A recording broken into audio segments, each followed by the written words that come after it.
македонската граница и всъщност какви са причините дори телевизионния ни екип да бъде определен за заплаха за обществената сигурност и ред. Темата продължаваме в следващите минути с Росен Плевнелиев, президент на България 2012-2017 година. Човек, който също е свързан с тази тема, родом е от Гоце Делчев, а и е част от Охридската група, която през годините работи за проправянето на пътя на Северна Македония към НАТО, а и вече и към Европейския съюз. Добро утро. Да, добро утро. Вашия коментар за случилото се. Външното ни министерство каза сега, това е недопустимо и унизително. От другата страна имаме обаче отлична работа и европейски полицаи. Това каза Северна Македония. Факт е са ясни. Аз ви благодаря, че ги показвате такива каквито са. Всеки един ще направи своите изводи. Понеже споменахте Гоце Делчев, е добре да кажа своята лична история, нещо, което не съм разказвал в рамките на по-малко от няколко секунди, но още дядо ми, мой любим дядо, беше бит от милиционерите за това, че не искаше да се пише македонец. Българските комунисти. Майка ми има дипломен от Софийския университет. Любим учител на хиляди българи, на която пише македонка. Колкото пъти ми е показвала дипломата, тя е плакала. България сбърка много. Българските комунисти направиха не едно и две национални предателства. Дори и към днешна дата ние като че ли не сме толкова активни, колкото държави като Сърбия и Гърция на терен. Но, извън всичко това, нека да кажа каква е моята мисия в Охридската група. И разбира се, все пак да похваля българската дипломация, дори и българските медии, институции като цяло, защото ние вече можем да стъпим след всичките грешки, безобразия, всички тия години, които се случвали, на две много важни неща. Едното е договора за добросъседство и другия е френското, да го речем, вече европейско предложение. Това са двата стълба на нашата демокрация и ние трябва да продължим в тази посока. От друга гледна точка искам да кажа, че в Охридската група аз защитавам изцяло българския, той е и европейски интерес. С едно изречение. Да, за народа и държавата Република Северна Македония място в Европейския съюз е запазено, но не и за идеологията на македонизма. Това е една фашистка. Европейският парламент е отдавна приравнил комунизма на фашизма идеология и цяла антибългарска идеология.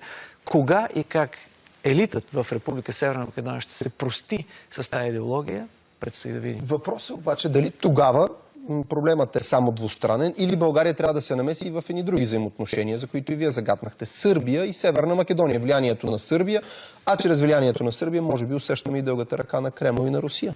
Точно така. Нещо повече. Ние можем да видим все пак, че ако има провокации, които идват от българска страна, това не е добре за нас. Ние не бива по никакъв начин да извършваме всякакви действия, които да бъдат свързани с нарушение на европейските ценности. Има ли такива? Аз мога да кажа, за радикални елементи. Че в момента и проруски български формации са изключително активизирани, за да виждаме това, което виждаме. Защото в крайна сметка, ако видите комуникето на Македонското министерство на външните работи, те се позовават именно на тези провокации, извършвани частично от български проруски формации. Трябва да си даваме сметка, че ключа към решаването на този казус е до някъде в Белград, до някъде в Москва. Защо? Защото аз мисля, че Сърбия никога няма да позволи Република Северна Македония да се ускори по пътя към европейската интеграция, преди самата Сърбия да подреди собственото си виждане за геополитиката, а тя днес стои разкрачена между Москва и Европейския съюз. Също така виждам и по мое време като президент, че македонските служби бяха изцяло филиали на сръбските, които са изцяло филиали на руските. Така че каквото и да се случва днес, за съжаление, в Скопие, е добре планирано действие в Белград, оттам в Москва. Каква е нашата задача? Нашата задача на българската държавност е да документираме всяко безобразие. Аз ви благодаря за това. Да документираме всяко престъпление. Ще кажа още една история, която мен ме потресе. Отивам 2017 година след края на мандата в Охрид. В ресторант с българи в Македония. Те ми подаряваха бутилки. Господин президент, 5-годишна бутилка, защото 5 години съм бил в затвора, защото съм бил българин. 7-годишно македонско вино, червено, защото съм бил 7 години в затвора. Тези безобразия трябва да се показват, трябва да отидат в Европейски съд по правата на човека. Можеше ли да се стигне действително до провокации? Властите в Скопие се готвеха за такива. Нашите колеги казаха безпрецедентни мерки за сигурност. Снайперисти и толкова полиция, ако бяха допуснати повече хора от България на честването на годишнината от рождението на Гоце Делчев. Какви са сценариите в Белград и в Москва? Ние сме абсолютно неясни. Те ще се опитат по всеки възможен начин да отдалечат държавата, Република Северна Македония, от неевропейски път. Затова и ние трябва да имаме много балансирана политика. Самите ние в България трябва да внимаваме, да не извършваме такива провокации. Трябва да се държим като по-възрастни в стаята.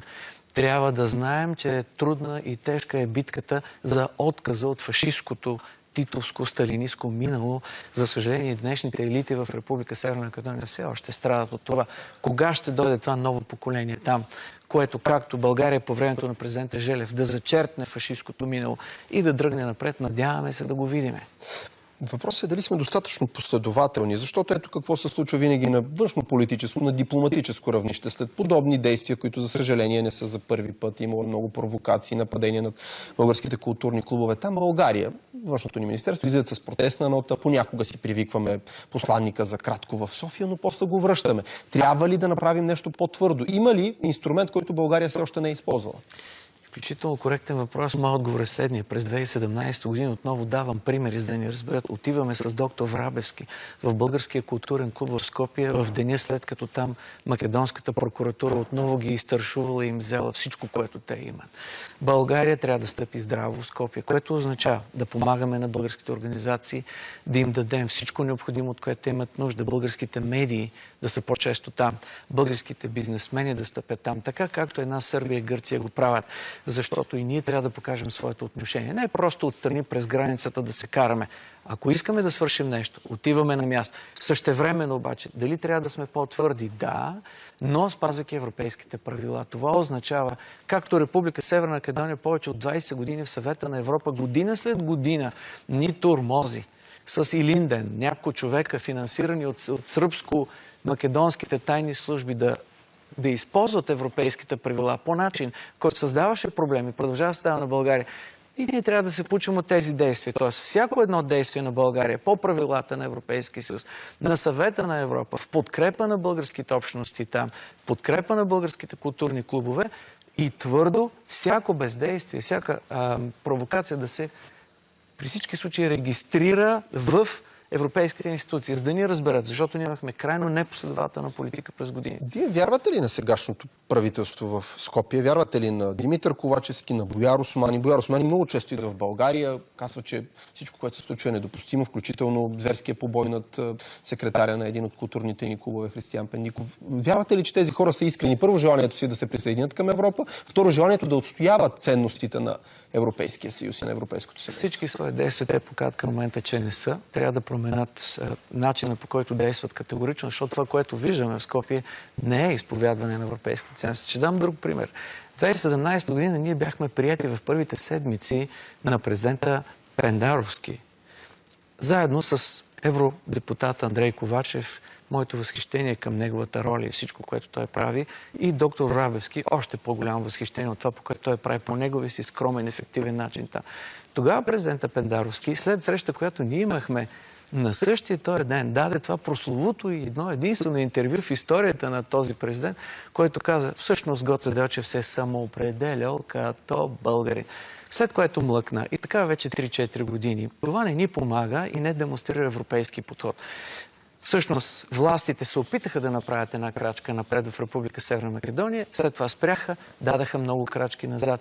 Това е техният път. За съжаление, трябва да се въоръжим с търпение, да стъпим на европейските ценности и да им помагаме по пътя напред. Интересно е, че в Северна Македония виждат част от причините за нововъзникналото напрежение между двете държави в вътрешно-политическата ситуация в България. Те казват, избори идват в България и това се отразява. Българите стават по-чувствителни. Думите са на Бояр Османи, външния министър. Мислите ли, че има връзка между политическата нестабилност в България и новото напрежение между двете държави? По-скоро обратното да ви кажа, изключително умен е вашия въпрос, защото това, по което ние чуваме в Охридската група, това, което българските политици чуват, постоянно е всъщност на четири очи, когато си говорят с тези лидери на Република Северна Македония, точно обратно. Вижте, ние не можем да направим още една крачка напред там, в Скопие, защото пък нашето правителство ще падне. Какво искате? Искате да дойде отново Груевски? Един диктатор, който българомразец, който 10 години създаде огромни проблеми в двустранните отношения.